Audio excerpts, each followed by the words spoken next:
Bonjour, ceci est la deuxième partie de cette histoire. Si vous n'avez pas vu la première partie, nous vous recommandons de la regarder en premier. Quand je suis rentrée à la maison, je n'ai pas osé dire à Daniela que je savais tout. Elle m'a salué comme d'habitude, et j'ai rapidement mangé, et je suis allée dans mon sous-sol. Tu recommences, n'est-ce pas? Tu ne peux pas t'asseoir avec nous pour une soirée? Il y a un film qui commence, Rick voulait le regarder avec nous. Et Jenny, elle ne va pas le regarder. Oui, elle est partie en rendez-vous avec Nigel, elle ne sera pas là avant 22 heures. Alors, pourquoi ne pas nous accorder ton précieux temps? Je n'ai rien dit, et je suis descendue au sous-sol. J'ai pas fait grand-chose là-bas ce soir-là. J'étais plus dans mes pensées. En regardant la table avec Ikeboko, j'ai remarqué une cassette au bord de la table. Elle avait une inscription sur mes dernières expériences.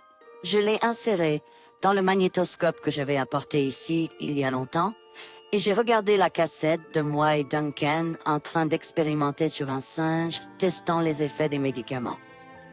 En regardant la cassette, je n'arrêtais pas de penser à ce que j'avais appris sur l'ordinateur de Duncan. Mais aucune idée sur comment les exposer et les punir ne m'est venue à l'esprit. Je me suis levée de mon laboratoire et j'ai rejoint ma femme et mon fils pour regarder le film qui touchait à sa fin. Papa, tu as manqué toute l'action. Ce n'est pas grave, mon fils. J'avais des films. Tu as aimé? Oui, c'était très intéressant. J'ai serré mon fils dans mes bras et j'ai regardé ma femme qui me regardait en face. J'ai plongé mon regard dans ses yeux où il n'y avait pas une once de honte pour le fait qu'elle avait une liaison derrière mon dos avec mon collègue et ami.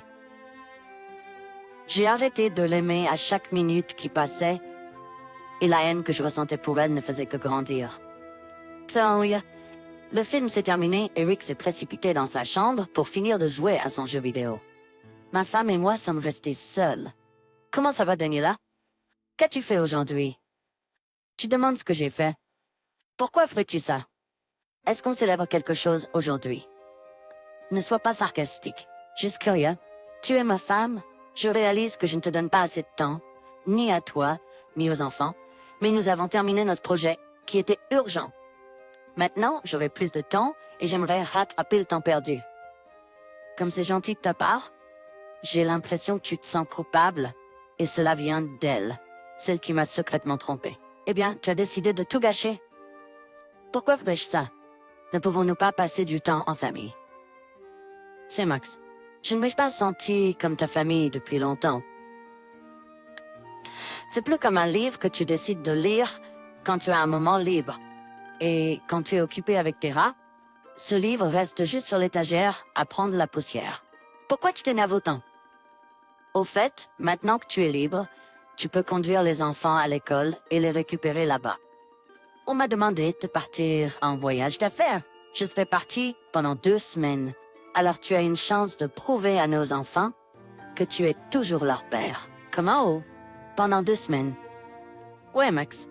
Bonne chance avec ton rôle de parent. J'ai déjà dit aux enfants, donc ils savent. Ginny est déjà grande, mais ne la laisse pas sortir la nuit. Qu'elle rentre à temps. Et tu devras récupérer sa tenue chez le tailleur. Elle sera prête après-demain. J'ai laissé l'adresse sur le frigo. Daniela a quitté le salon. J'ai été un peu surpris par la nouvelle.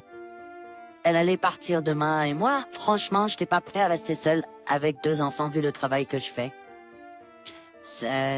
Mais elle avait déjà pris sa décision. Et ça n'a fait qu'attiser ma colère. Au fond de moi, je sentais que je n'étais pas prêt à la laisser partir n'importe où, même pour le travail. Et des doutes ont commencé à s'insinuer dans mon esprit sur le fait que ce soit vraiment un voyage d'affaires, car cela n'était jamais arrivé auparavant. Je l'ai suivie à l'étage pour continuer la conversation, mais elle était déjà partie prendre une douche. Je pouvais l'entendre chanter sous le bruit de l'eau. Son sac à main a attiré mon attention et j'ai décidé de le vérifier, même si je ne savais pas ce que je cherchais. Dans le premier compartiment, je n'ai vu que quelques articles de cosmétiques et un peigne. Dans le deuxième, j'ai trouvé son téléphone et un reçu pour une chambre d'hôtel dans une autre ville. Mais en regardant de plus près, j'ai vu que la chambre était pour 2 personnes et payée pour plusieurs jours. J'ai allumé son téléphone, essayant de trouver quelque chose, Mais il n'y avait rien. Pas de correspondance, pas de liste d'appels. Tout avait été effacé à l'avance. J'ai sorti mon téléphone et pris une photo de l'adresse de l'hôtel qui était sur le reçu. Juste au cas où. Remettant tout en place soigneusement, je quittai la chambre et descendis en bas. Maintenant j'avais des informations.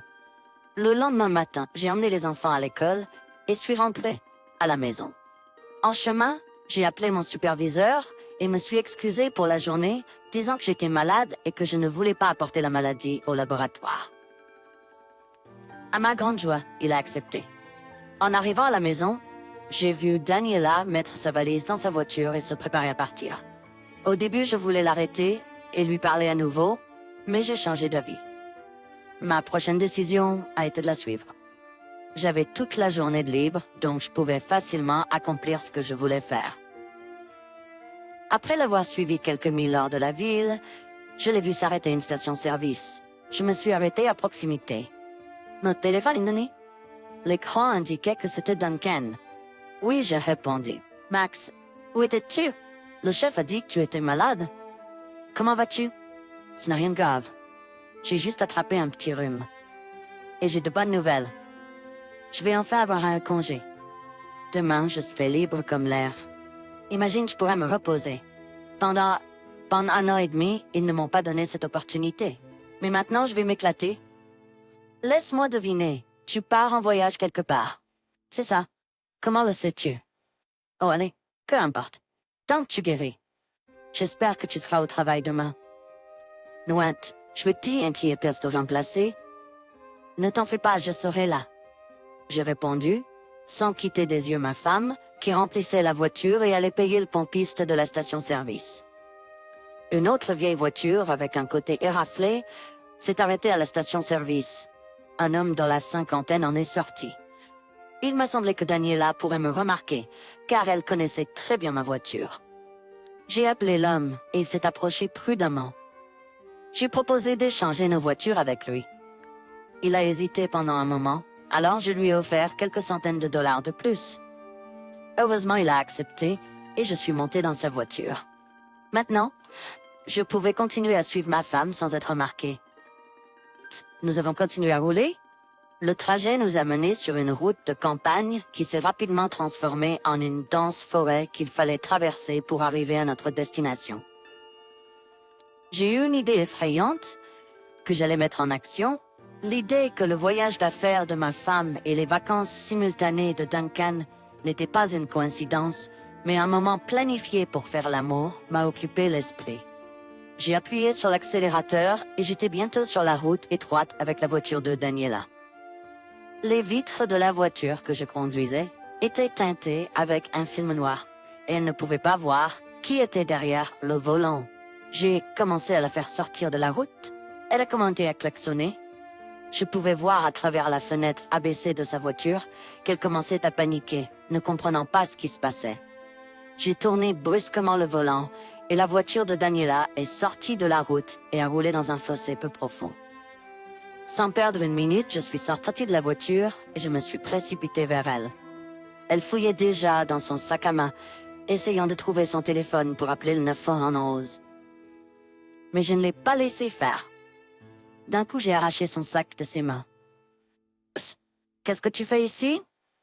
Quand elle m'a vu, elle a eu encore plus peur. « Que se passe-t-il ?»« Mais non, on peut parler. » J'ai attrapé sa main et je l'ai serrée si fort qu'elle ne pouvait pas se libérer, puis je suis sorti par l'autre porte. « Déjà, quel voyage d'affaires vas-tu faire ?»« Comment oses-tu ?» Elle gigotait, essayant de libérer sa main. « Tu es faux? Dis-moi, est-ce que Duncan vient te voir? N'est-ce pas? Comment êtes-vous ensemble? » Elle a commencé à appuyer sur le signal avec sa main libre, espérant que quelqu'un entendrait et viendrait nous aider. Je pouvais pas laisser ça arriver. Alors je lui ai donné un coup de poing à la mâchoire, ce qui l'a assommé. Je l'ai sorti de la voiture et je l'ai transféré dans ma voiture après lui avoir attaché les mains derrière le dos, lui avoir mis du ruban adhésif sur la bouche et lui avoir bandé les yeux. Il n'y avait pas tout en arrière là. J'étais sûr de mes actions. Le démon de la jalousie qui s'est installé en moi me forçait à me venger. Après l'avoir mise dans la voiture, j'ai quitté les lieux de l'accident pour que personne ne nous voie. Bientôt, j'ai repéré un virage qui menait à une forêt encore plus dense et j'ai tourné là-bas. En conduisant, je me suis souvenu que mon grand-père et moi venions dans ces endroits quand nous étions enfants. Il me promenait à travers les bois et me montrait les alentours. Au milieu de nulle part, il m'emmenait dans une vieille cabane qu'il disait être le seul à connaître. Parfois, il y courait pour échapper à ma grand-mère qui aimait râler, juste pour être seule avec la nature. Pendant quelques heures, j'ai erré le long de la route, qui était presque invisible, tant il semblait que personne n'est dans ces endroits depuis longtemps. Surtout avant le virage, il y avait un panneau indiquant que la route était très dangereuse et que le voyage était interdit. Pourtant, mémoire m'a aidé à trouver l'endroit. Parmi les arbres denses et les buissons, il y avait une cabane grise et délabrée. J'ai arrêté la voiture. Daniela était toujours inconsciente. Je l'ai portée jusqu'à la cabane et j'ai essayé d'ouvrir la porte. Elle a cédé tout de suite, car la serrure était pourrie depuis des années. J'ai emmené ma femme à l'intérieur et je l'ai allongée sur le sol. Dans un coin, j'ai trouvé une vieille chaîne rouillée que mon grand-père utilisait pour attacher son chien. Il m'a fallu un moment pour l'attacher solidement au poteau. En fouillant dans le placard, j'ai trouvé un cadenas et une clé. Quand j'ai relevé ma femme, je l'ai enchaînée pour qu'elle ne puisse pas se libérer. Alors que je pinais, elle a commencé à prendre ses esprits. J'ai entendu ses gémissements. Je me suis retournée et j'ai vu qu'elle essayait de comprendre ce qui lui était arrivé.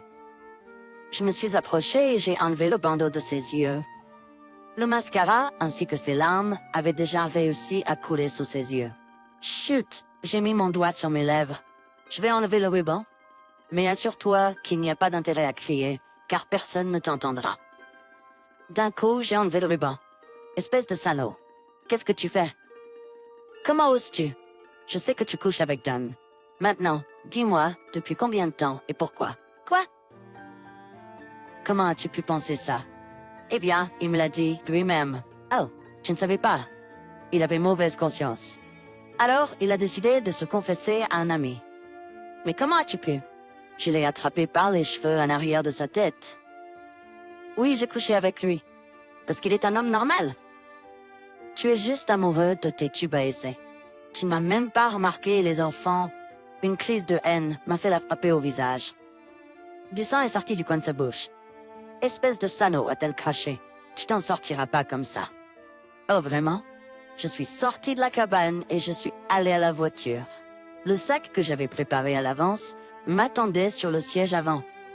Je l'ai pris et je suis retournée vers ma femme en mettant le sac non loin de la femme enchaînée. J'ai fouillé dedans et j'ai sorti une seringue avec une ampoule. « Que vas-tu faire ?» a demandé Daniela, effrayée. « Silence, ça ne fera pas mal », ai-je répondu. « Qu'est-ce de pute ?» Elle se débattait, essayant de se libérer. « Au présent. »« Tu es fou. Que fais-tu ?» Je me suis approchée d'elle avec une seringue à la main.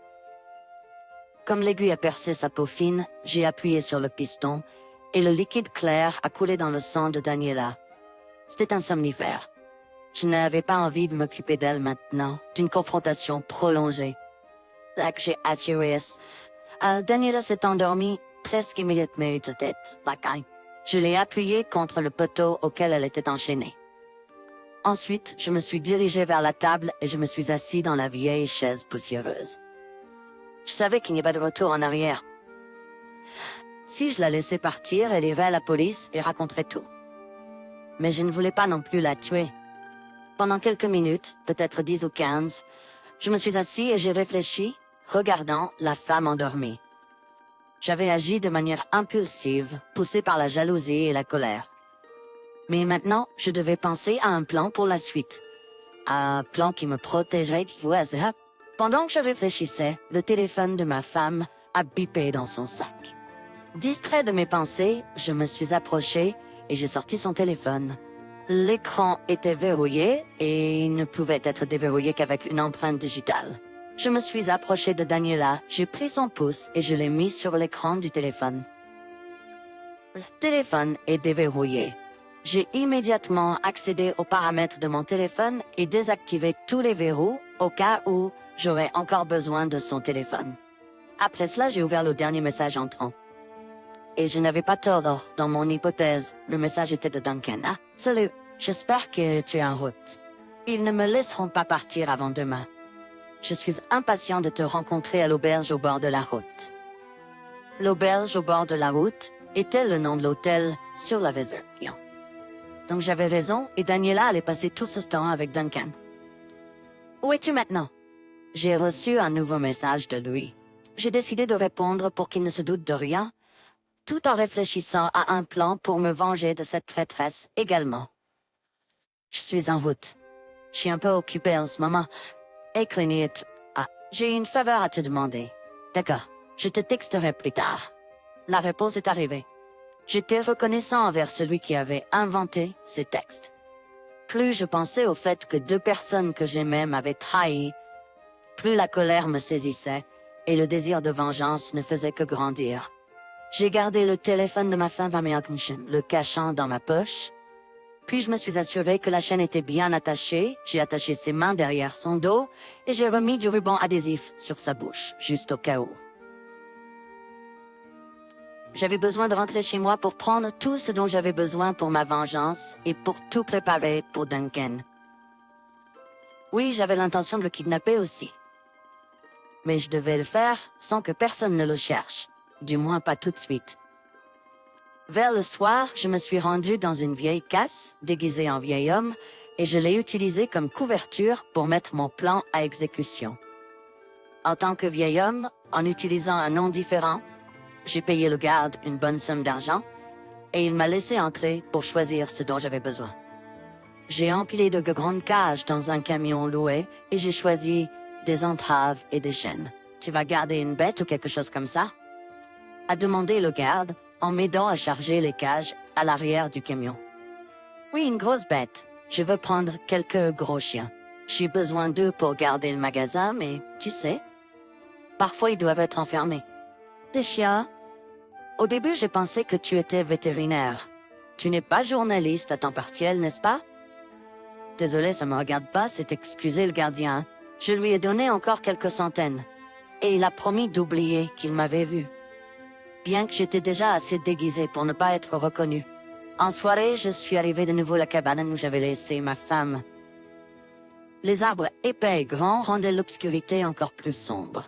En entrant, en éclairant avec la lampe de poche, j'ai entendu Daniela gémir.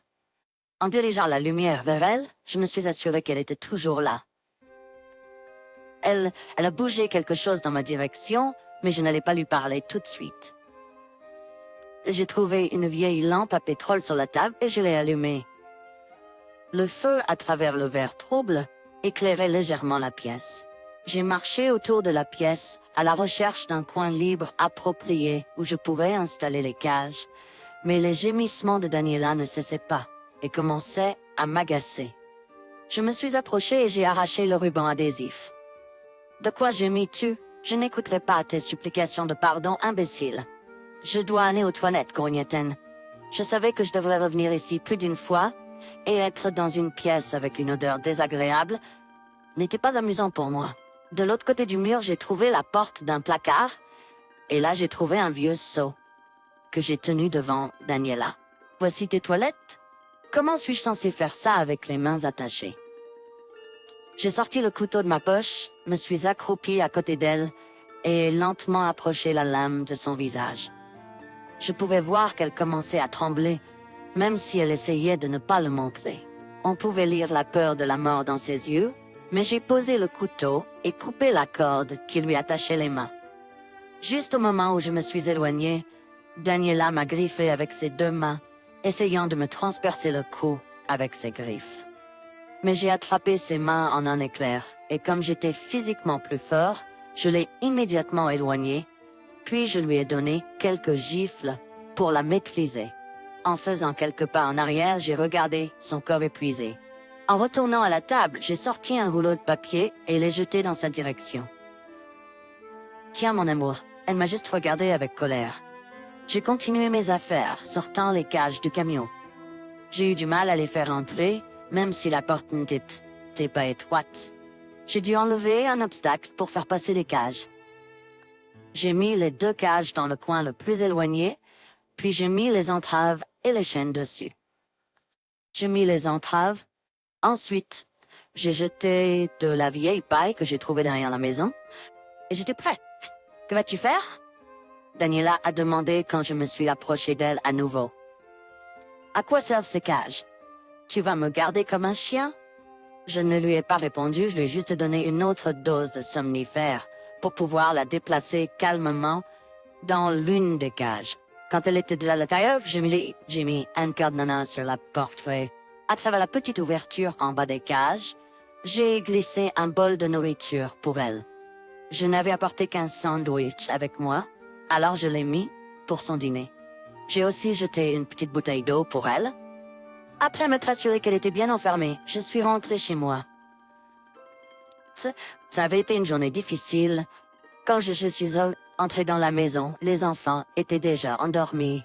La vieille voisine, à qui j'avais demandé de garder les enfants avant le voyage, dormait également dans le fauteuil du salon. J'ai doucement touché en bas. Oh quoi? Oh, Emerson, vous êtes déjà de retour? Désolé, je crois que je me suis endormie. Ce n'est pas grave, Madame Quick. Je vais bien. Merci beaucoup d'avoir gardé les enfants. Ils sont tous les deux à la maison, je les ai mis au lit et je me suis assis pour regarder la télé. Je vous en suis reconnaissant. Vous pouvez partir maintenant. Puis-je vous accompagner chez vous? Non, allez-y. Ce n'est qu'à quelques maisons d'ici. J'y arrivé. Après avoir refermé la porte derrière elle, je suis monté tranquillement à l'étage et j'ai ouvert la porte pour m'assurer que Rick dormait. Puis j'ai vérifié Jeannie, elle dormait avec ses écouteurs, comme d'habitude. Je suis allé dans ma chambre. J'avais besoin d'une douche et d'une bonne nuit de sommeil. Je me suis préparé pour le travail le matin comme d'habitude. J'ai emmené les enfants à l'école, puis je suis allé au laboratoire. Là-bas, j'ai rencontré Duncan.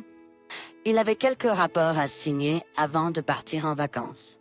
Comment ça va, Max? Tu as l'air un peu préoccupé, m'a-t-il demandé. Ouais, je me sens beaucoup mieux maintenant. Tu pars en vacances?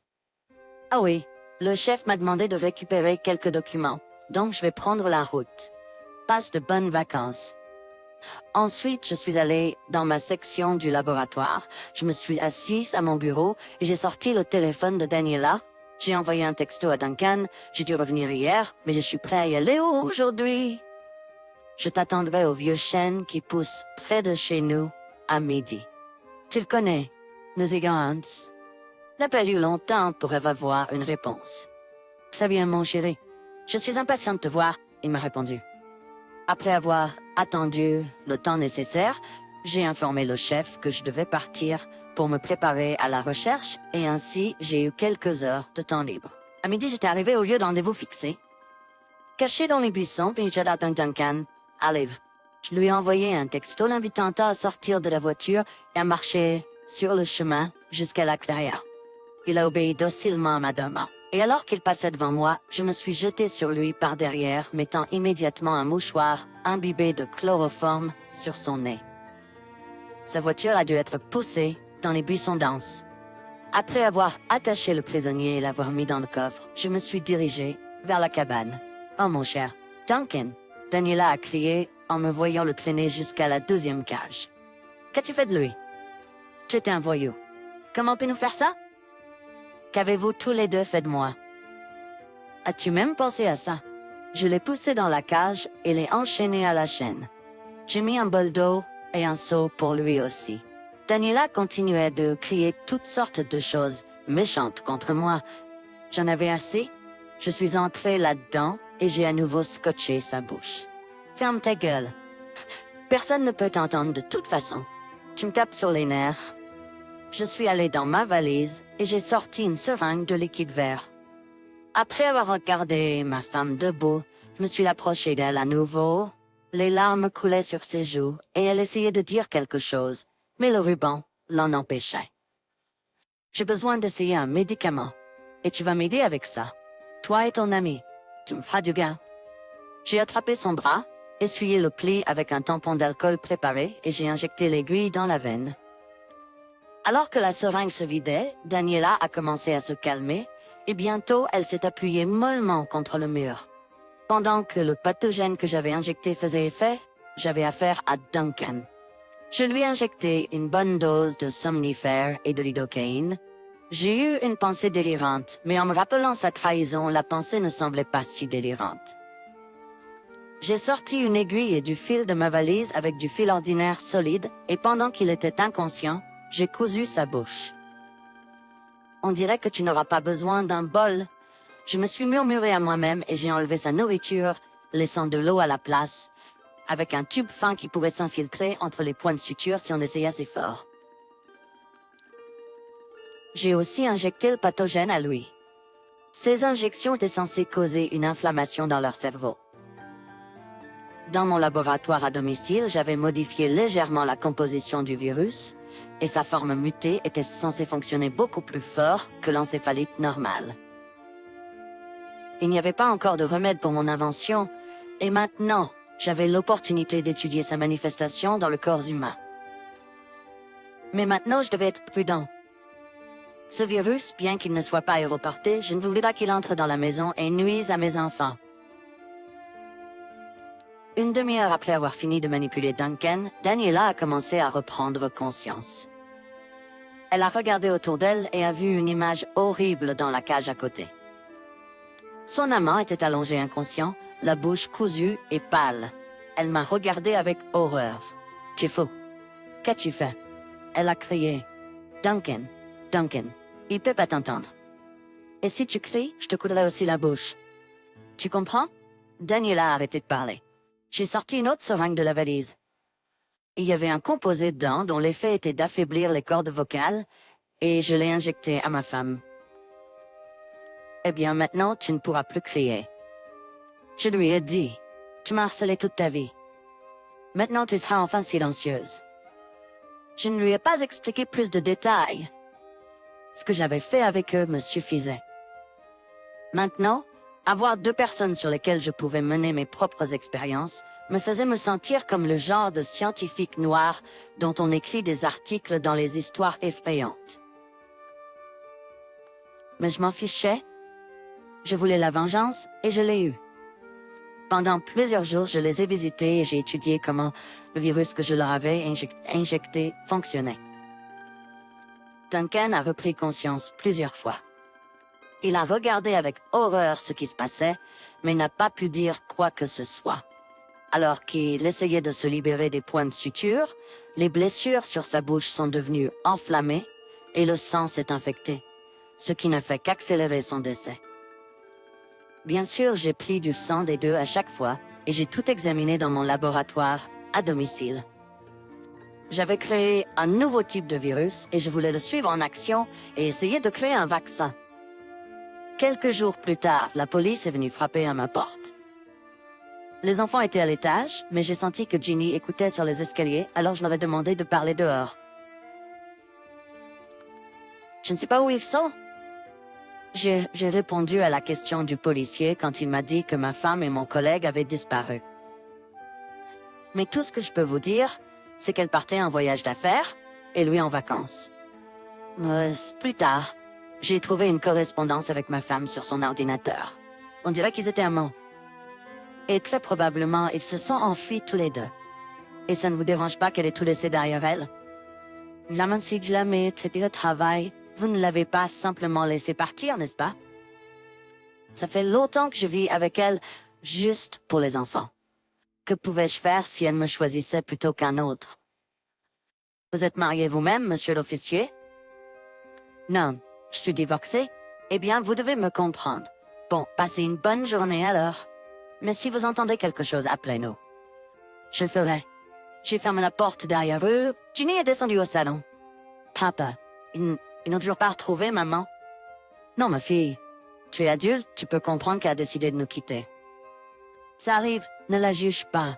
Je crois qu'elle t'aime toujours. J'ai serré ma fille dans mes bras.